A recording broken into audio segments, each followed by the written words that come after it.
what he's riding on is, let me keep this team afloat until June, July 2021 when the transfer ban is lifted. Now, my question to other friends and colleagues is that, will he be able to last up until then? If you've played 19 matches, Fiso, you've scored 18 goals, you've only won 5 games, 6 draws and 8 losses. That is not a good record to start off with. Even if you're buying yourself time to get to the end of the season and get your own players, it is not good enough.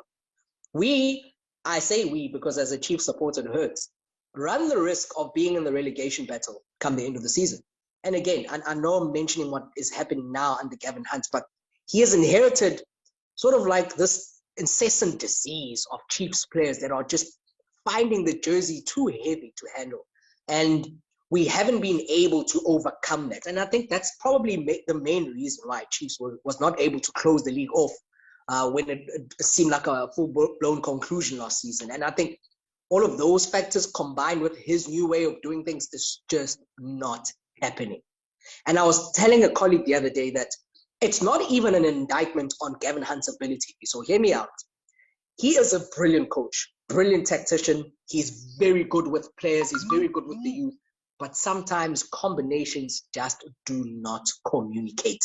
And in this case, I think we have a serious case of combos not communicating, my brother. Word on the street. FisMaz show. What's the word on the street? Like, who got the beats that be killing the game? Who's up on the screen? Who playing who? What's the score on the sheet? Fiso the Prince got him taking the seat. Got the legends giving us the 411. Fiso Maz from the 031. No hating sports and entertainment when we got it all and we the only ones. And after all that action, ever how we dripping high fashion. Drippy on some rich municipal stylists and soak up with passion. If it's giving us less, then we never settle. Make sure you pull up and bring all your medals. Sit back and relax, let's go. It's FisMaz bringing you the FisMaz show. It's the FisMaz show. It's the FisMaz show. It's the FisMaz show. It's the FisMaz show.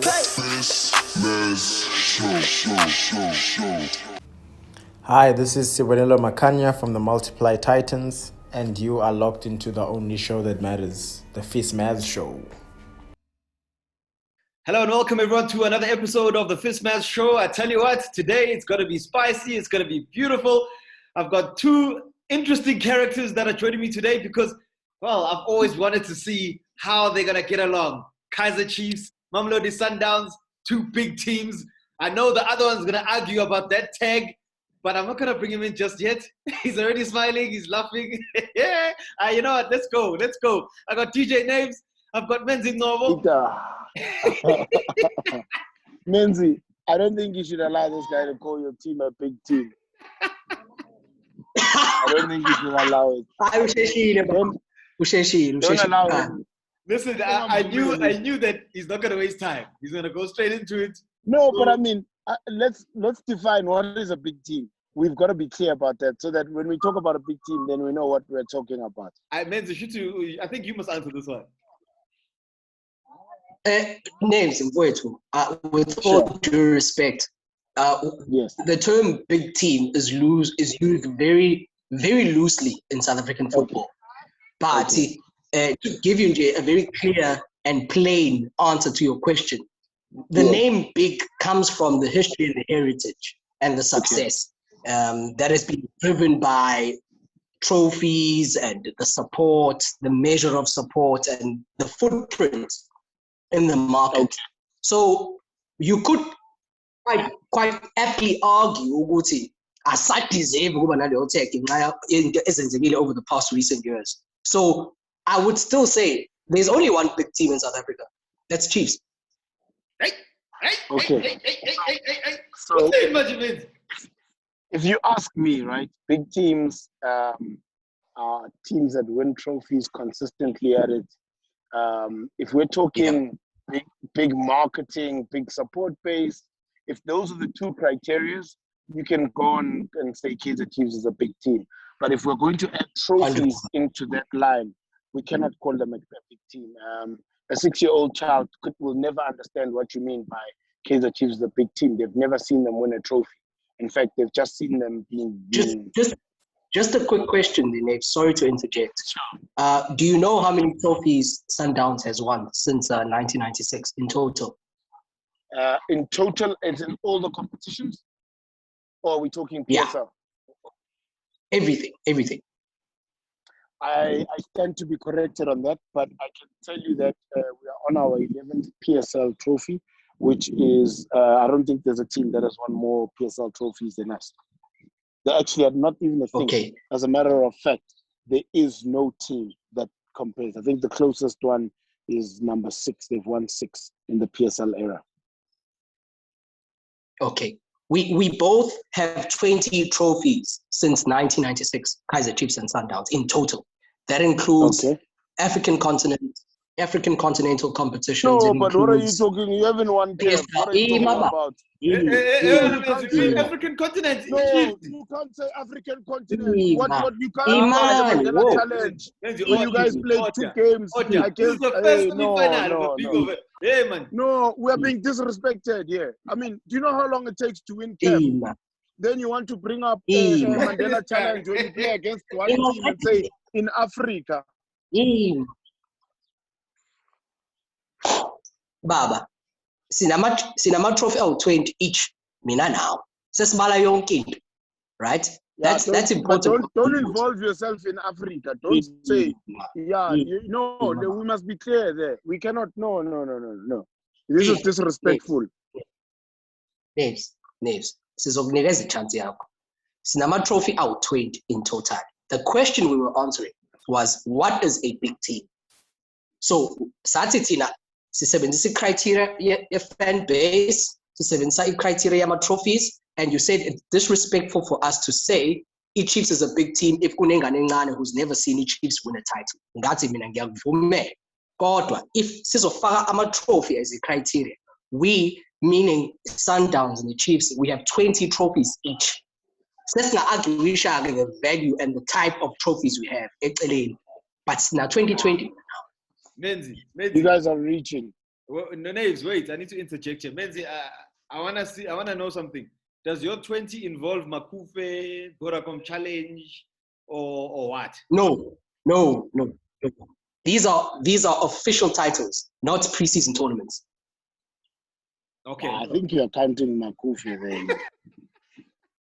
I call Makufe. You're counting Makufe and Carling Cup and Shell Ultra Cup, yeah. You're counting all of these trophies that don't matter in the bigger scheme of things. Yeah, you know. No, I caution. You're counting the 6-a-side wins there, practice as well as wins. But it's desperate times. If I was a Kaizer Chiefs fan, I'd also feel the same way. I'd be doing the same thing. I'd be looking for a win at all costs, no matter where it comes from. You know what? But again, answer, Benzi. No, but again, I'm really relying on Mazibuko to guide the conversation because there are a lot of things Naves, because Chiefs has lost the plot, to be honest with you. Banter aside and partisan aside and being a fan aside, Chiefs has lost the plot completely. And I think that should be the crux of our conversation. Let's compare where Sundowns is versus where Chiefs is. What went right for Sundowns and what went wrong for Chiefs. And I think that's where the answer to our question lies. I think that's where my next point was leading us to. And I think we need to start on the big news. Of course, Kevin Hunt gone. Menzi, you called it a little bit earlier on in the season. Yeah, and it's happened. You know, I mean, how big a surprise was that for you? Number one, as a Kaizer Chiefs fan, but also as someone who's worked as a football administrator. Do you think that it was too soon? Should he have been given, I guess, pre-season to be able to do that? What's your take? It should have happened a bit quicker. So to answer the first part of your question, it wasn't a surprise at all. The writing was on the wall from the beginning. Without sharing too much intel, because some of us are privy to the happenings behind the scenes, the writing was on the wall even before the derby match that Chiefs won. I think there was a last derby against Pirates where Inokovic scored the winning goal. The writing was already on the wall. And I remember telling you, Fiso, before the start of that game, Gavin Hunt is gone. If he loses this game, he's gone. And that was the day he was supposed to leave. And by some stroke of fate or luck, he managed to salvage a victory against an all unlikely Orlando Pirates team. So it doesn't come as a surprise. But what may come as a surprise to some people is who will replace him. For me, it's a question, yes, we'll answer later on during the show. The answer does not lie in who replaces Kevin Hunt. The answer lies in how management at Chiefs changes the way they do things. Yeah, I mean, again, if we're going to compare the two respective teams, you touched on obviously Sundowns and what they've done, right? I know, Naves, you watch football holistically, and as much as I know you're not Chiefs, but no doubt you'll have an opinion with regards to Kevin Hunt and what's gone wrong. So maybe share what you're thinking as well. So from my knowledge and the slight advantages I have being in the media space, Kevin Hunt was never going to survive at Kaizer Chiefs just because of the way Kaizer Chiefs does things. Kevin Hunt is a manager who wants to be in control, who wants to dictate on signings, who wants to dictate on style of play and so forth. Now, the problem comes here when you sign a contract and they say to you, this team that you're signing finished second last season, right? We will not accept anything less than a top 8 finish with the current squad. And you sign this contract with the full knowledge, knowing like what you're not able to buy players. So this is the arsenal I have, and this is how I have to make it work. So that's the first things first. If the stadiums were open and fans were at the stadium, Kevin Hunt would not have lost it this long. Kevin Hunt would have been let go of. December is too early, man. Like our season started in September. Yeah, by December he would have been gone. Just simply because once the state and I say this all the time, once the fans are back in the stadium, it becomes a different ball game altogether. Even the Mamelodi Sundowns team that we're watching now, once Ignis Group when the singing is at the stadium, a lot of players are either going to shine or they are going to sink because it's not easy, you know. The fans bring a totally different element altogether into the game and watching it. So Kevin Hunt, for me, lasted a little bit longer than I ever thought he would. I didn't think that he would make it past the first 3 months, especially when the results weren't coming with a team that had finished second. And that's the thing that everybody wants to leave out, is that Kaizer Chiefs finished second in the league last season. The only change they had was there was a change of coach, which I don't understand why they let go of the coach. And secondly, they lost George Maluleke. You know what I mean? And if you're saying to me that in the team that you had nobody to replace George Maluleke, even pre the shutdown, then the problem is bigger than what meets the eye. And I think the problem will always be in the fact that historically, you wanted to move to Kaizer Chiefs because it was a great brand, and at the time, you know, you want to play for the mighty Amakosi. But all of that has gone down the drain. The Super Sport is paying better salaries than Kaizer Chiefs. There are other teams, Cape Town City, you know, they're paying competitive salaries. This thing of, no, I'm going to play for Chiefs, it's a bigger platform, better marketing for my brand. So after football, I can do a little bit more.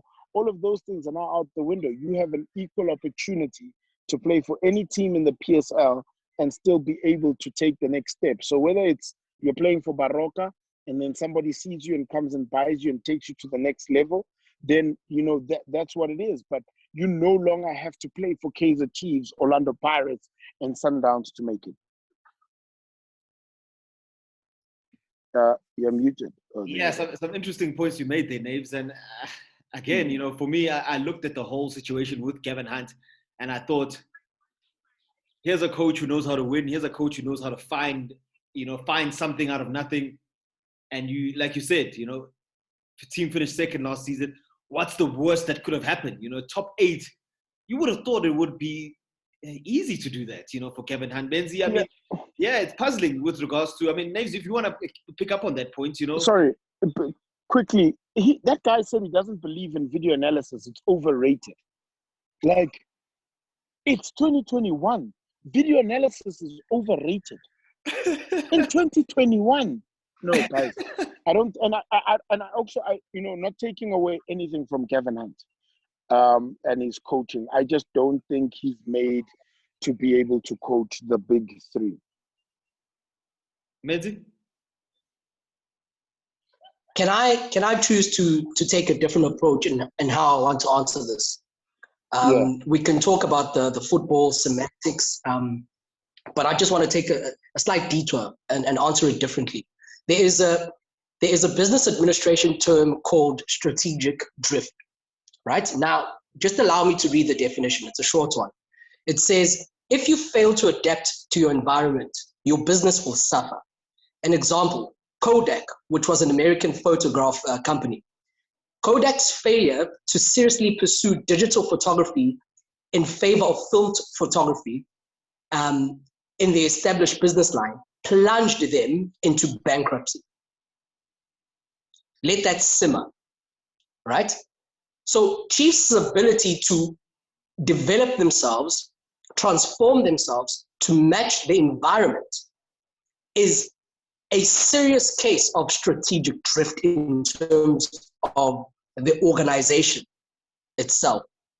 So we're talking about Gavin Hunt as probably what we see as fans or as top-end consumers as the cause for the problems. These are the symptoms. These are not the causes of the problems. Before what we have now, Chiefs would be able to identify a coach that matches a Kaizer Chiefs playing style. You and I, Naves and Fiso, we can sit here and talk the whole day. We can all agree with Chiefs I9 playing style. They don't have one. So it's difficult for us to find a coach to match that. So must kuluma about strategic drift. Kaizer Chiefs is slowly heading towards that direction. Just bear with me 1 second. There are 4 phases of strategic drift. The first one is incremental change. The second one is strategic drift, which is what I spoke about now. The third one is flux. And the fourth one is transformational change or death. If Chiefs fails to move and transform, it will lead to the demise of what we now recognize as the Kaizer Chiefs. If you look at their website and they talk about their corporate business model or they talk about their corporate strategy, Bati, we want to be an African brand that develops and strengthens the African game.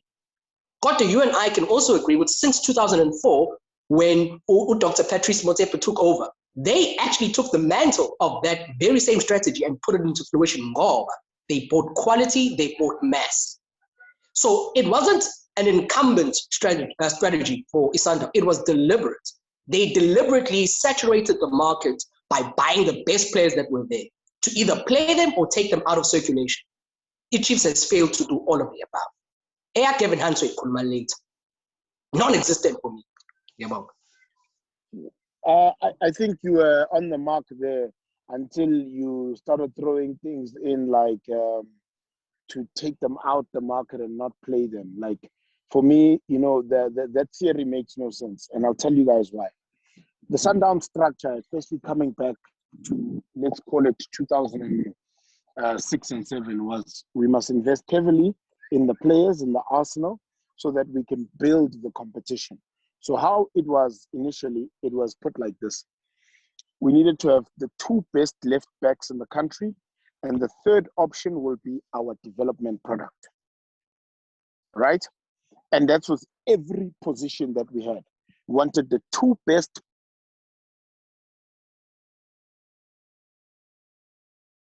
players, sorry about that, to come and compete with each other so that we can get to a point where we have the best in the land or on the continent that we can, inverted commas, I use the word afford because there are some players that we just couldn't afford and we wanted at the time. So that was the whole mantra. The mantra was not to say, let's buy this one and keep him on the bench so that he doesn't play for his respective team. That was never the mantra. The mantra is either you come there and you perform so that you lift your hand up and say, yo, coach, you cannot go without me. This mantra and this theory of buying players just so that they don't play against you is that tavern talk that takes place. Because, and it's also not simple, guys. Let me tell you, there's quality players who just... What is it? It's tavern talk. It's this mantra that I don't know who created this thing because it makes no sense. And also, there are some players who you will buy from a smaller team, and they get to the big team and they cannot cope with the way things are happening, because it's a huge change.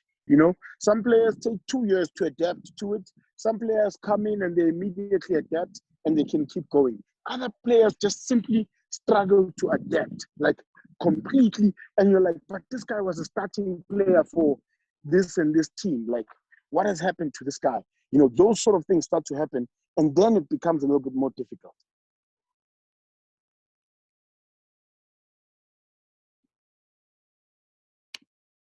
Menzi, you wanna jump in there? I know you had your hand up.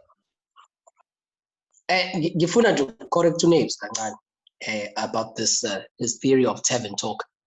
This is not tavern talk, and I know you're well versed in this subject, in this conversation level. So I won't challenge you based on that. But what I'm challenging you based on is the interpretation of what I said. I'm not saying Uguti Sundowns has deliberately gone into the market to say we want to saturate the market by buying all the best players so that we don't play them. Step one for them is quality, right? So that tells you what quality supersedes quantity, right? Then Masasia to signing quality for quantity says to your theory of saying we need to have the two best left backs in the country, right? And the third one being a developmental option, or an option that could be ready to play when called upon. But what that does to the market, in principle, that's what you're saying is true. In practice, what that does to the market, Robert, we have a 32-team national league, right? What happens in practice is that you take players out of the market that could play and start for other clubs. So what happens when those players are busy going through the teething process of your club, which may take 2 years, they are out of circulation, they're not playing. So what happens is the clubs that could be using them suffer, and they can't afford to match your level of play during the time while you have them. Whether that is deliberate or a consequence of the resultant strategy, that's a question for another day, completely. So it's not tavern talk or Tina City. A Sundowns is buying players just to keep them. No, I see Sundowns City. The players are out of circulation because, one, financially they are happy. They're on good signing on fees, they're on good salaries, they're receiving good training, good facilities, and the competition during training is high, right? And they always feel like they have an opportunity to play, even though in principle that's never going to happen. We know Uguti is starting 11 or is starting 18, it's a club, hardly changes. You look at the squad, they probably use about 23 players over a season, including all competitions, even though squad club is about 37. We all know how this works. There's no proper rotational system that gets used for a team in the Sundowns. There's mass, there's quality, but there's only 18, 20, 23 players that will play regularly. So Ben Funa on this point, Mafiswa. Okay, so I agree with what you're saying, right? In principle, you're correct. My only thing is for you to say that then we are saturating the market. That means in this country of 60 million plus people, are we saying that the 37 players at Sundowns are the only players that are available to this country? Like, what are we saying? And also, it's also a thing of the other teams must step up. If you want to play and compete at the level that we are competing at, you need to step up. If you want to play in Africa, if you want to play in Africa Champions League, if you want to go for all the trophies that are available, you need to step up and you need a big squad. Injuries happen. What do we do then if your best left back of the two gets injured? Now you've got this one. Then this one is on suspension. Now you must bring in your third one. If that doesn't work, now you must move a player who's a central midfielder to play at right back. Guys, it doesn't make sense. Depth is everything. Depth is everything. Competition is everything. You need to invest in your squad. That's the problem we're having, is that these teams want to compete, but they don't want to pay the players what they're worth. They don't want to compete at the level where we are. This is world football. Think about Real Madrid and the Galacticos. They have Gareth Bale sitting on the bench, but nobody is having this tough and talk of, no, they're buying just to keep. No, nobody's saying that about them. Manchester City is in the market buying players. Yeah, it's a consistent thing. This is world football. This is what I'm saying. We need to adapt to the level. the level where we are, it's a different level, and it's either you catch up or you are going to continuously be left behind for many more years. Wait. Currently, we're on Project 2024. I don't see you guys Project 2024. Ima Project 2024. Asiqale la. Into enza ukuthi thina as other clubs sikwazi to compete at the same level as you is how we compete in the transfer market.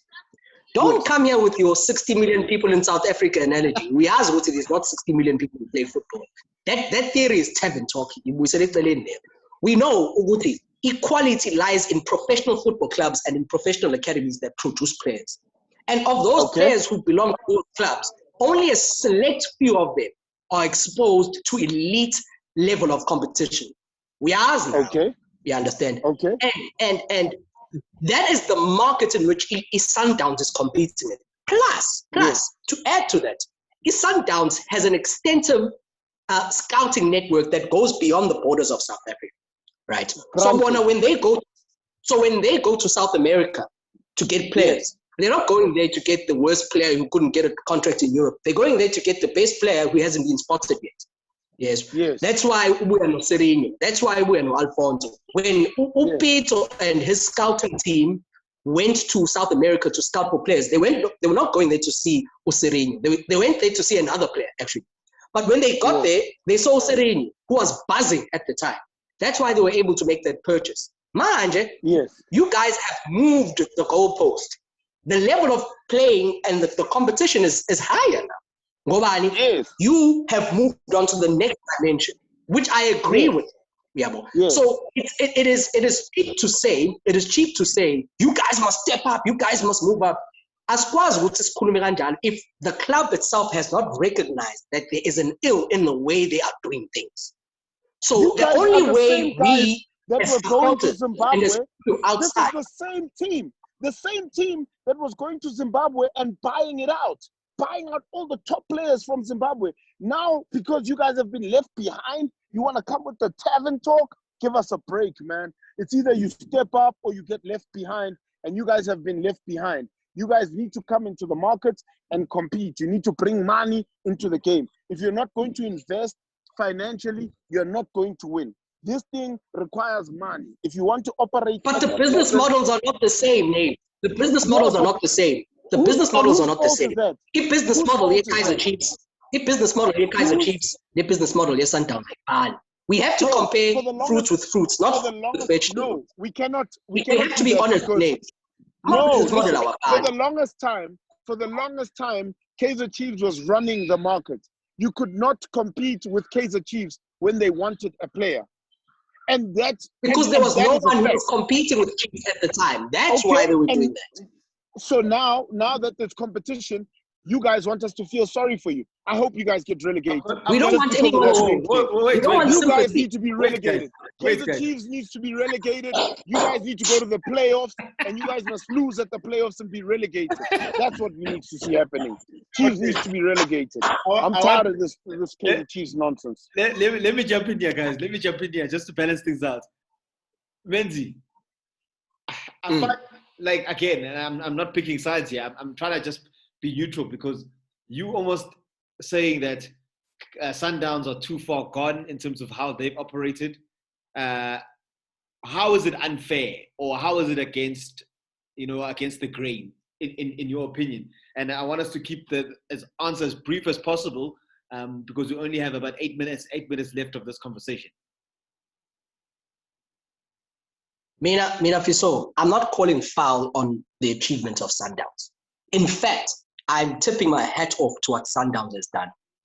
But Mina, I don't want people who consume the game, fans, supporters, followers, whoever they want to call themselves, to use what is currently happening as a pedestal for them to stand on and say bad or negative things about Chiefs. If I was an internal person at Kaizer Chiefs, I would take ownership for what's happening. Oh, but we have not been able to live up to our expectations as Kaizer Chiefs, as a club. You understand? We allowed the Sundowns to capture the market and run and build scale. We allowed it. Yeah, but when money was injected into the game, what we were supposed to do was go back to our sponsors, go back to our business model, and say to them, guys, we need a new strategy to be able to compete in the transfer market. We need a new strategy to be able to compete in the scouting market. We did not do that. The Chiefs did not do that. Yeah, we did not do that. To get so permission. we allowed. Hi, Kaizer Chiefs. Can we please get permission to play in the market? You guys deserve to be relegated. You're going to get relegated. I really hope you guys get relegated. Winning Champions League is forget about it. Those sagas are pants. This is what I'm saying to you. Forget about that thing. It's not going to happen. Kaizer Chiefs is not winning the Champions League. You think you're going to beat Wydad? You don't have experience to beat Wydad. You don't know how it feels to play in Morocco. When did you beat them? We beaten them already. When did you beat them? We beat them. When they beat you 4-0. When they beat you 4-0. They came with the second string team. They came with the B team coach. You guys beat the B team. You didn't beat the A team. Come on, man. Yeah, you better log off. You better log off. You guys beat the B team 1-0. The A team thrashed you guys 4-0. They gave you 4. Like, come on, man. This is like Kaizer Chiefs playing the Sundowns Diski team and saying, yo, you guys, we beat. You guys played the Diski team. We played the Diski team. We beat Sundowns. The Sundowns gonna get your fun. Come on, give us a break, man. You guys beat the B team. The A team, you guys couldn't mess with it. They didn't even bring the A team coach. They didn't even bring the A team players. If you come into the Champions League and you play games, whatever we see in front of us, we beat. Ukube sashawe leyo team ngabe ngithini? Angithi ngabe nithi thina sashawe iDiski team eWydad. Ngabe nisho njalo ngithi. So sayishaya. Saqhubeka sawina. How? You're getting relegated. Ngabe nisho njalo nje. You're getting relegated. Hey, you know what? I never thought coming into this season. And you guys are going to pay for the Rothmans Cup final where you guys cheated us. You guys are going to get relegated. Y'all been buying refs. You guys have been buying. Oh, Naves. And I'm glad you even know what I'm talking about. You guys have been buying refs. You guys have been running the game for too long, and it's over for that mess. Now you guys are going to pay for the sins. Project 2024 is on the roll, and you guys can't stop it. You will not win the PSL up until forget about it, right? Continued dominance is what's going to take place. But you guys are getting relegated. That's what's happening. You're going to the playoffs. Did you really take us back to your Rothmans Cup? And that's how far back this thing goes. That's how far back this thing goes. Kaizer Chiefs and your fans have been disrespectful for too long, and you guys think we needed permission from you guys to play in the market. We don't need permission to play in the market. We come through, we dominate, we take over, and that's what's happening. Talking about this, the fact that Fiso is allowing you to go on a rant about absolute hogwash is despicable. Here we go. What are you talking about? Hey, what are you talking about? Hey, man, what are you talking about? Keep quiet now. Keep quiet. Okay, I didn't allow anything. I'm allowing the two of you to engage and to have a debate. Names he's making big statements here. He also feels you making big statements. But you know what? I think let's pause it there. I think we're gonna need a part 2 here. We're gonna need a part 2 here. But Naves. Allow. What part? Allow. That is only as a panty. Allow. We're going to allow you guys to play in the market. You know what? Who are you guys? You know what? I've hosted Soccer Africa, and I thought those guys were a handful. You guys, this is I think let's pause it there. Let's see if Kaizer Chiefs can win the Champions League. Names, don't comment. It's not gonna happen. Don't comment, right? You know what? But no one doesn't need COVID. If the Chiefs is winning Champions League, maybe if Chiefs wins the Champions League, COVID will end. Who knows? It's not gonna happen. We'll continue this chat. And see. I still want to see how far Chiefs goes. Maybe we'll come back and we'll chat that. I still wanted to chat more about Sundowns and them winning the league. At least Naves didn't come on here and tell us to call him champ. But yeah. Do you know what it is? All right, champ. Thank you. But yeah, guys, I really appreciate your time. Yeah, I think part 2, part 3, part 4. I don't know how many parts we're gonna need to. Naves took it back to Rothman's Cup. Rothman's Cup. I don't even know this pain that Naves felt back then. Hey, it was deep because Chiefs. Theft. But anyway, Menzi Ngcobo, Lebogang, DJ Naves, Kialebucha, Menzi, thank you, Yabonga. Language. But anyway, guys, thank you for your time. What's up? I know we'll chat it. All right. Thank you. Bye-bye.